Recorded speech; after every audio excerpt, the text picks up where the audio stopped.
kasih sudah hadir. Hanya saya nggak bisa menyapa satu persatu, ada cukup banyak di sini. Jadi untuk menyingkat waktu, kita akan mulaikan pelajaran kita pada saat ini, dan saya akan bagikan materi kita saat ini. Sebagai informasi, program Holistic Channel ini atau kelompok pendalaman Alkitab Holistik setiap hari Kamis adalah mempelajari atau memahami nubuatan kitab Wahyu, dan untuk hari Selasa adalah mengenal Yesus lebih erat. Jadi ini program yang kami buat. Kemudian setiap hari kalau saudara masuk ke link YouTube dari Holistic channelnya 1N, saudara akan melihat rekaman-rekaman yang kami sudah upload ke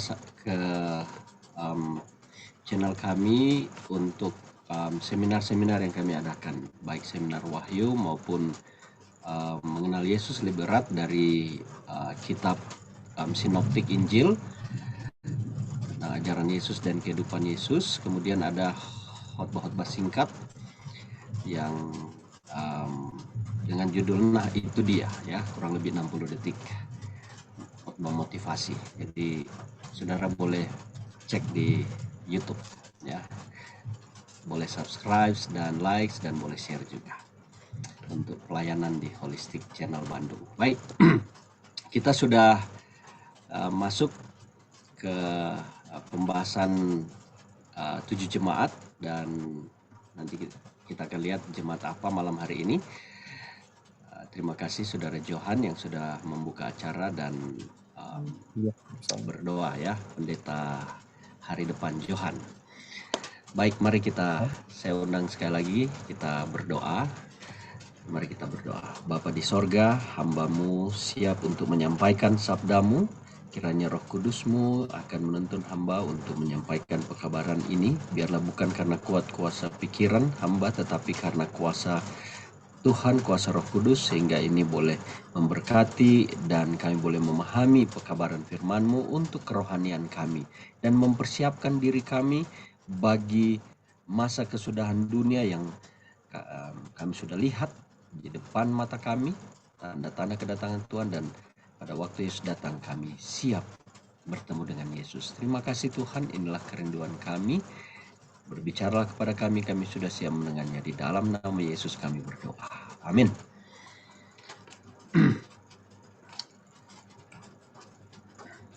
Ayat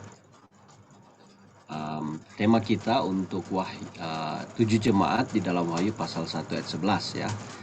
Di mana apa yang engkau lihat tuliskanlah di dalam sebuah kitab dan kirimkanlah kepada ketujuh jemaat ini, ke Efesus, ke Smyrna, ke Pergamus, ke Tiatira, ke Sardis, ke Philadelphia, dan ke Laodikia. Sebagaimana ini map yang sudah lihat di depan screen ini adalah wilayah di mana 7 jemaat berada di Asia Kecil, yang sekarang ini adalah negara Turki, ya. Dan sekali lagi saya ingin sampaikan tentang 7 jemaat ini, di mana setiap malaikat sendiri-sendiri atau disebut angelos, kabar.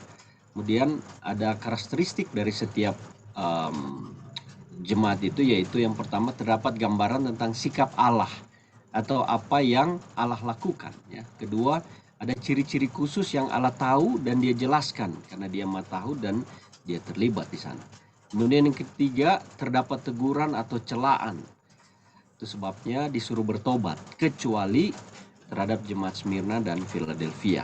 Dan ada nasihat, kemudian janji dan pengharapan, ya, serta penghargaan dari setiap jemaat. Nah, untuk saat ini jemaat yang menerima amaran Tuhan adalah jemaat Tiatira, ya. Di dalam Wahyu pasal 2 ayat yang ke 18, firman Tuhan kata, dikatakan, dan tuliskanlah kepada malaikat jemaat di Tiatira, inilah firman Anak Allah yang matanya bagaikan nyala api dan kakinya bagaikan tembaga. Oke, tadi ada sebutkan Daniel yang akan baca Alkitab, tetapi untuk bagian saya seminar Wahyu, biar saya saja sendiri akan baca supaya lebih interaktif ya, lebih dinamis. Nah, inilah jemaat yang kita akan pelajari, yaitu jemaat Tiatira. Apa arti dari Tiatira ini? Yaitu sweet savor of labor, ya. Artinya karya yang harum baunya, ya, atau pekerjaan yang manis, baik, atau pengorbanan tanda penyesalan. Ya. Jadi dengan melihat namanya saja, kita dapat kesan bahwa jemaat ini mempersembahkan korban yang harum kepada Tuhan. Oke. Nah, jemaat Tiatira ini, ya, dalam nubuatan itu mereka periode tahun 538 sampai 1798. Ya. Inilah periode kekristenan untuk jemaat Tiatira. Jadi ada tadi di map ada jemaatnya secara wilayah di Asia Kecil. Secara nubuatan mereka adalah periode yang di lingkaran ini, dan secara aplikasi ini juga aplikasi untuk kita ya secara rohani. Baik, dari setiap jemaat ada karakter ya yang saya sudah lihat tadi, tunjukkan tadi, tapi saya urutkan berikut ini, yaitu pertama tentang Yesus.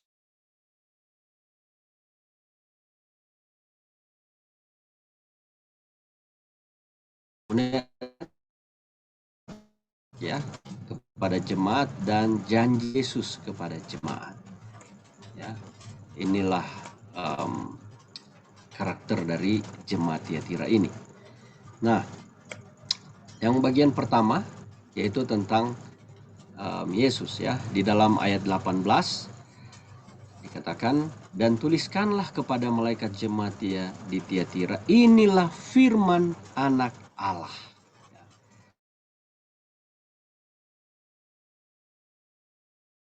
Kakinya Yesus pertama-tama dia hanya kepada jemaat ini Yesus memperkenalkan dirinya sebagai Anak Allah. Ya. Kenapa? Karena pada zaman ini ada yang mengangkat diri sebagai wakil atau dibilang vikar Allah, ya. Dan sepertinya ini sudah diperingatkan oleh Rasul Paulus ya. Kalau kita lihat di dalam 2 Tesalonika pasal 2 ayat 3 sampai 4, firman Tuhan berkata, janganlah kamu memberi dirimu disesatkan orang dengan cara yang bagaimanapun juga, sebab sebelum hari itu haruslah datang dahulu murtad, dan haruslah dinyatakan dahulu manusia durhaka yang harus binasa, yaitu lawan yang meninggikan diri di atas segala yang disebut atau yang disembah sebagai Allah. Bahkan ia duduk di bait Allah dan mau menyatakan diri sebagai Allah. Saudara-saudara, Paulus sudah mengingatkan bahwa sebelum kedatangan Kristus yang kedua kali akan terjadi kemurtadan, ya. Dan akan muncul manusia durhaka yang mendatangkan apa? Kemurtadan itu, ya. Dan pada akhirnya akan membinasakan. Inilah yang Alkitab sudah katakan, ya. Firman Tuhan sudah katakan, manusia durhaka, ya. Dan dia akan meninggikan diri di atas segala sesuatu yang disembah sebagai Allah. Dan di sini katakan bahkan dia duduk di bait Allah. Artinya apa itu? Artinya dia berstatus Kristen. Dan kedudukannya di rumah Tuhan. Dia bukan orang kafir. Dia juga bukan orang ateis. Tapi dia berdomisili di rumah Tuhan. Ya. Dan dia nyatakan dirinya sebagai Allah. Inilah yang dikatakan oleh Rasul Paulus. Sehingga itulah yang ditulis oleh Yohanes dan itu datang daripada Yesus sendiri, ya. Nah, kalau kita lihat ini, apa gambaran ini masih kurang jelas lagi, ya.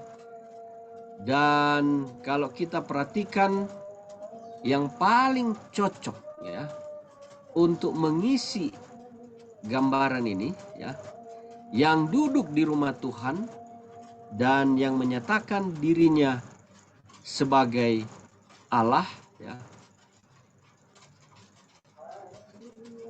adalah yang berkuasa selama 1260 tahun, dari tahun 538 sampai 1978. Itu tidak dan bukan lain, hanya ada satu gereja ya, gereja universal pada waktu itu, hanya satu, tidak ada yang lain, ya. Dan itu adalah berbentuk sistem kepausan pada saat itu, ya. Inilah yang mengklaim sebagai wakil Allah di dunia ini, karena itu doktrinnya, dan dia disembah sebagai Allah, ya. Ini yang menyebabkan Yesus menyatakan hanya dialah Allah, ya. Tidak ada yang berikan kuasa kepada manusia untuk menjadi Allah atau wakil Allah di dunia ini. Hanya Yesus satu-satunya, ya, anak Allah. Nah, itulah sebabnya di dalam pesannya kepada jemaat Tiatira, ya, tidak ada Allah yang lain selain Yesus Kristus. Dialah satu-satunya, ya. Dialah Allah. Dia juga adalah wakil Allah, perantara antara manusia dan Tuhan. Tidak ada selain Yesus Kristus, ya. Di dalam Yohanes 14 ayat 9 kata Yesus kepadanya, "Telah sekian lama aku bersama-sama kamu, Filipus, namun engkau tidak mengenal aku."